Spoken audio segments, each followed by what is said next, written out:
As fans, we're told our top prospects will be the future stars of the league. Some betting the price of a house on them panning out. A Jason Dominguez card selling for nearly $500,000 in early 2022. Other times, these guys just don't live up to the hype. Here are the top 10 prospects from 2013. Number 10, Tyler Skaggs, the 40th overall pick in the 2009 draft, originally drafted by the Angels, was sent in a 5-player trade which also included Patrick Corbin to Arizona. Down in the minors, he put up back-to-back seasons with a sub-3 ERA. 2013, he was called up to round out the rotation with Ian Kennedy, Wade Miley, and Trevor Cahill. Nowhere near elite, but very average, which shows in their 81-81 record that year. After back-to-back bad years with Arizona, he was traded back to the Angels in a 3-team deal with Mark Trumbo being the most notable player. In 4 of his 5 seasons with the Angels, he had a FIP under 4, which isn't the expectation for a top prospect, but a big upgrade from what he was with the Diamondbacks. After 15 starts in 2019,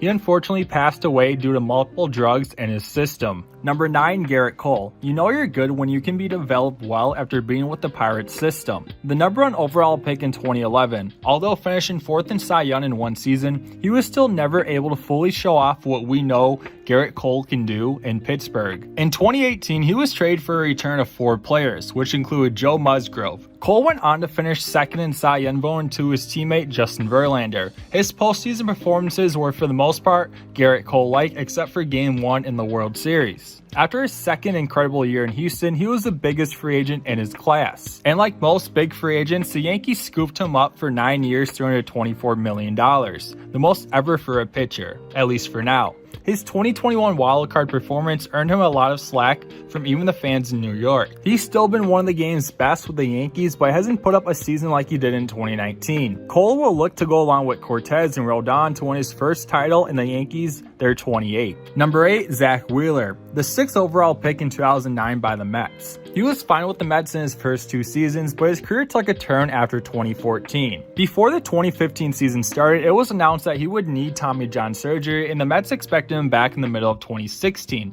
But at the 2015 trade deadline, he was dealt to the Brewers with Wilmer Flores in an infamous deal that sent Carlos Gomez to the Mets. A deal that fell through due to the Mets not liking Gomez's medical records. Staying with the Mets, he dealt with multiple setbacks that shut him down for the entire 2016 season. Once he returned, he struggled behind the names of Jacob deGrom and the corpse of Matt Harvey. Back-to-back seasons of sub 3.5 FIPs, leading him into free agency, set him up for a big payday. He chose to sign for 5 years with the rival Phillies, where he's put up his best seasons, nearly winning Cy Young in 2021.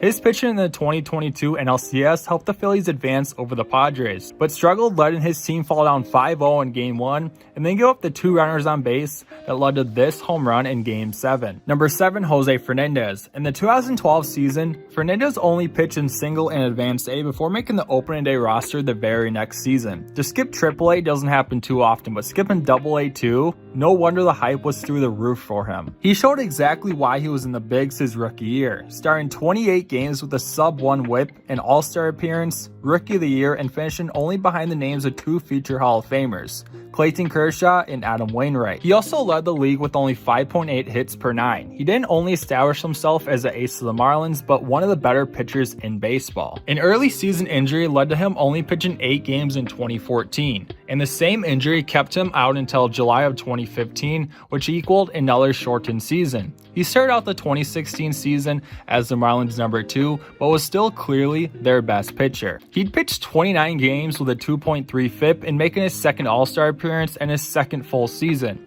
His last start of 2016 and his career, he'd pitched 8 scoreless, 12 strikeouts, and only 3 hits given up. 5 days later, he would pass away in a boating accident. He was looked at as one of the best young starters in the game. We can only imagine what his career in the Marlins franchise would have looked like 7 years later. With baseball season starting up again, we can finally go watch our favorite teams and players in person. And now when you go to SeatGeek and use my promo code BrewPack, you can get yourselves $20 off your first purchase. Check out SeatGeek today. Number 6, Travis d'Arnaud. A first-round pick in 2007 with the Phillies took longer than most to get to top prospect status. The the Phillies would trade him for Roy Halladay in a trade that I'd say worked out pretty good for them. d'Arnaud would figure something out after that trade, putting up back-to-back years of a .542 slugging or higher with Toronto. These numbers would get him involved in another trade, this time landing with the Mets in a trade that had Noah Syndergaard come along with them, and the Cy Young winner of that 2012 season, R.A. Dickey, going back to Toronto. In 7 years with the Mets, he was never able to live up to his expectations due to multiple injuries, never being much more than an average catcher. Late in his career, he's been able to put up the numbers he was expected to with the Braves, earning himself a Silver Slugger in his first All-Star appearance in 2022. Although not living up to number 6 prospect hype, he's put together a solid major league career. Number 5, Taiwan Walker. The 2010 first-rounder put up a sub-3 ERA in AAA with the Mariners, earning him this ranking and a call-up to make 3 appearances. Another short 2014 season and 2 below-average seasons in his time with Seattle when he was traded with Ketel Marte for Mitch Haniger and Gene Segura, a win-win trade for both teams. Unfortunately for him and Diamondback fans, he was only able to stay healthy his first season with a 3.49 ERA in 28 starts, but in the next 2 years, pitched just 14 total innings. For the first time in his career, he was able to pitch back-to-back seasons, healthy, earning himself an All-Star appearance in 2021 with the Mets. After 2 years in New York, the Phillies gave him a 4-year, $72 million contract. Lots of injuries, but when healthy, he's shown what type of pitcher he can be. Number 4, Wil Myers. 37 homers and a .600 slugging in AAA with the Royals put him this high up the list. The Rays took notice of his numbers when they traded Wade Davis, an elite closer at the time, and James Shields, who came off a 3rd place finish in AL Cy Young a year prior. In his rookie year, he won the AL Rookie of the Year, showing what type of hitter he can be. He only lasted 1 more year in Tampa before handing over the Padres in a 3-team trade that involved Trey Turner going over to the Nationals. He spent 8 years in San Diego, where he was a solid hitter but never lived up to the hype he once had after that 37 home run season. Number 3, Oscar Tavares. Internationally signed at 17 years old with the Cardinals, his bat would really start to catch some eyes in just his 2nd professional year in 2010. He would jump 1 level up each season, and each season he would show he could handle that level of pitching, earning himself a call-up in 2014. 6 years after signing his contract. In 80 games, he would struggle with a .590 OPS, yet still making the playoff roster. He had 7 at-bats in the postseason, a small sample size, but he'd bat .427 with a home run that tied Game 2. In Game 5 of the NLCS, he was put in as a defensive replacement in right field, only to be the last person to see Travis Ishikaya's home run to leave the ballpark. It would be the last pitch he'd ever see, because just 10 days later, he'd pass away in a car accident down in the Dominican. Number 2, Dylan Bundy. The top overall pitching prospect of this season was drafted 4th overall just 2 years prior. In his first professional year, he would put up a 2.08 ERA combined at 3 different levels. He'd get called up that same year pitching in 2 games, but Tommy John surgery and multiple setbacks would delay his true rookie season until 4 years later in 2016. He was a solid innings eater at the middle to back of the rotation on most teams, but still a top 2 starter in Baltimore, but never was that guy in the span of 5 seasons. He would be traded to the Angels for a few minor league guys and would finish 9th in Cy Young voting in the shortened 2020 season. He'd have his worst career season the very next year and was back to being a back of the end starter with the Twins in 2022. And the top prospect from 2013 is Jurickson Profar. Internationally signed by the Rangers in 2009, he put up good numbers in the minors, earning himself a call-up in 2012 and exceeding his rookie limits in 2013. In his first MLB at-bat, he would go deep, making the hype even crazier. The Rangers would trade long-term second baseman Ian Kinsler in hopes of making Profar an everyday player.